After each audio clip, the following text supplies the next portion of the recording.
Welcome to all. A notice is issued on the CPA case is lodged if it is lodged because of either the clinical results. Previously, it was like that. Behavior of the doctor, behavior of the staff, ambience, instigation, and frivolous complaints to earn money.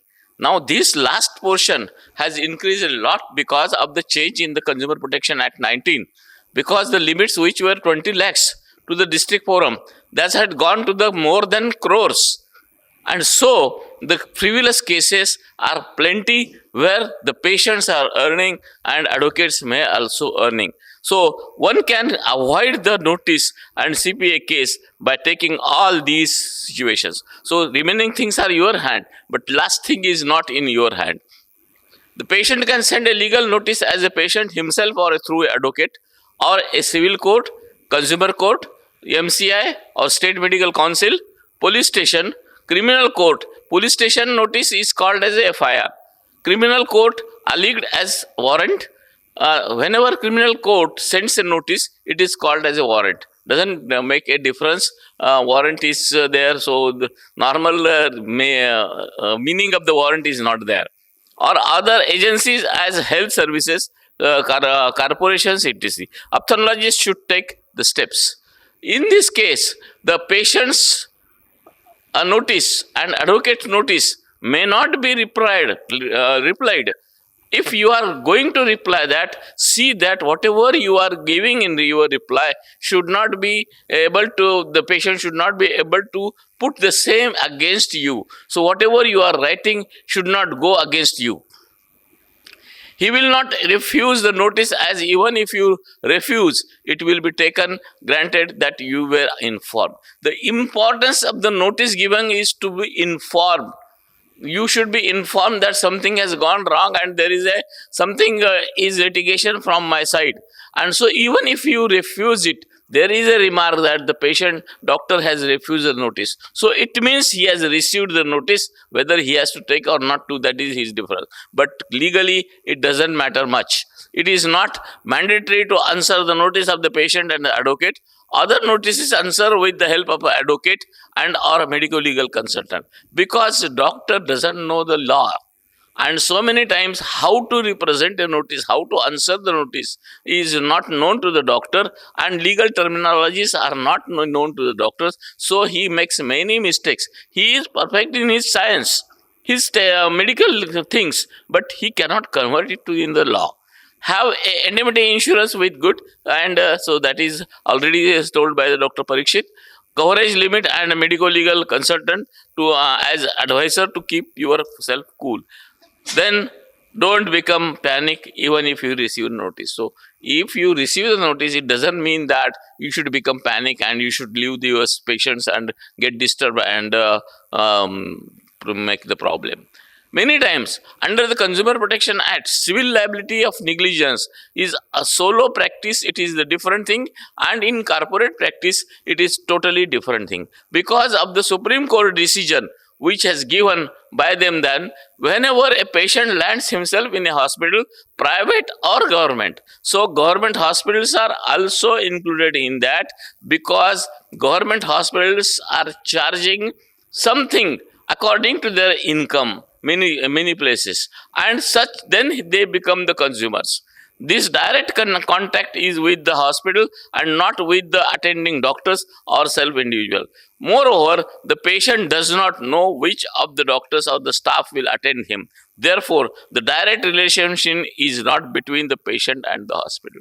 So the patient comes on the name of the hospital and not on the name of the doctor. Many times, though he has come on the name of the doctor, he comes in the hospital and hospital receives the fees, and that fees is taken by the hospital. So the patient is a consumer of that hospital and not of that doctor. So the direct responsibility of the Consumer Protection Act goes to the hospital. So the Supreme Court says the patient, once they are admitted to the such hospital, it is the responsibility to satisfy that all possible care was taken and no negligence was involved in attending the patient. In fact, it is the hospital who engages the treating doctor. Therefore, it is their responsibility. So, doctor is giving their services to the hospital and hospital is giving services to the patient. So, this is a triangle. So directly in such hospitals, the patient cannot sue to the doctor. Even though they sue, they are called by given the notices through the court. But easily with this Supreme Court decision, they can be taken out from the suit. Therefore, no individual doctor is liable and can be held jointly or severely liable. Even visiting doctors or consulting doctors in private hospital cannot be held liable. This is a very important thing. My hospital is there and somebody is coming here and doing the surgery and going. So, I am liable for his surgeries or Consumer Protection Act. He is not, because the patient has come to my hospital, though he has paid to him, but through me. The consumer patient does not avail the services of such doctors individually by paying fees or consideration to those doctors directly. So, he doesn't become the consumer. He can go in civil court, that is different thing. He can go in criminal court, but not in consumer court. When you are receiving a notice from a consumer court, you have to give written statement in the consumer court. Consumer courts, if the doctor, neither the patient required to be present personally. There is no questioning directly to the patient or the doctor directly. Only advocate speaks, and whatever is to be done is only in the written forms only. That. So it is given with the help of the medico-legal consultant. It becomes more effective because he has knowledge of the law and medicine. So that is required. He can represent a doctor better way than a normal advocate, and so can win the case. Normal advocate doesn't know our medical terminologies even. Medical things they don't know. So how they will bring what has happened, how the doctor should be brought from that case out. Because he doesn't know the terminology, he doesn't know the complications, he doesn't know what steps to be taken, what not to be. His knowledge is only to the law. But a medical legal consultant has both the knowledges and he can defense nicely to the doctor. He can help the maintaining the medical legal records with the help of the court to win the case. For that, contact medical legal consultant or a company. Whenever one receives a notice from advocate or a court, consult medical legal consultant or a medical legal company and submit written statement with the help of a CPA court. Or in criminal case, give statement to police or present in a criminal court through advocate with consultation with the medical legal consultant. Whenever criminal case is there is no written statement, nothing is there. So you are called in the criminal court, then you have to present with the advocate there. Remember, complication is not a negligence, as just now Dr. Joshi said.